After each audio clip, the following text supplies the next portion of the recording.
ಸ್ನೇಹಿತರೆ ನಮಸ್ಕಾರ.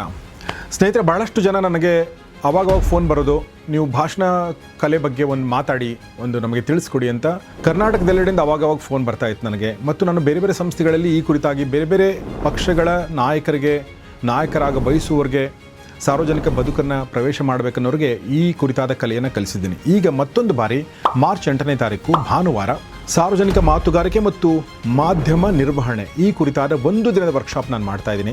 ಯಾರಿಗೆ ಇದರಲ್ಲಿ ಅವಕಾಶ ಇದೆ ಅಂದರೆ, ಮಾತುಗಾರಿಕೆನ ಕಲಿಬೇಕು ಅಂದ್ಕೊಂಡವ್ರಿಗೆ, ಸಾರ್ವಜನಿಕ ಬದುಕಲ್ಲಿ ಗುರುತಿಸ್ಬೇಕು ಅಂದ್ಕೊಂಡವ್ರಿಗೆ. ಸೊ ಹೇಗೆ ಇದು ಅಂತಂದರೆ, ಕೆಳಗಡೆ ಒಂದು ಲಿಂಕ್ ಇದೆ, ಆ ಲಿಂಕನ್ನು ಪ್ರೆಸ್ ಮಾಡಿ ಈ ವರ್ಕ್ಶಾಪ್ ಕುರಿತಾಗಿ ನಿಮಗೆಲ್ಲ ಡೀಟೇಲ್ಸ್ ಸಿಗುತ್ತೆ. ಅಲ್ಲೇ ನೀವು ರಿಜಿಸ್ಟ್ರೇಷನ್ ಕೂಡ ಮಾಡ್ಬೋದು. ಹಾಗಾದರೆ ಭೇಟಿಯಾಗೋಣ ಮಾರ್ಚ್ 8ನೇ ತಾರೀಕು. ಈ ವಿಡಿಯೋನ ದಯವಿಟ್ಟು ನಿಮ್ಮೆಲ್ಲ ಸ್ನೇಹಿತರೊಂದಿಗೆ ಶೇರ್ ಮಾಡಿ, ವಿಶೇಷವಾಗಿ ಮಾತುಗಾರಿಕೆ ಕಲಿಬೇಕನ್ನೋವಂಥ ಸ್ನೇಹಿತರಿಗೆ ಶೇರ್ ಮಾಡಿ ಅಂತ ಹೇಳ್ತಾ ನಮಸ್ಕಾರ.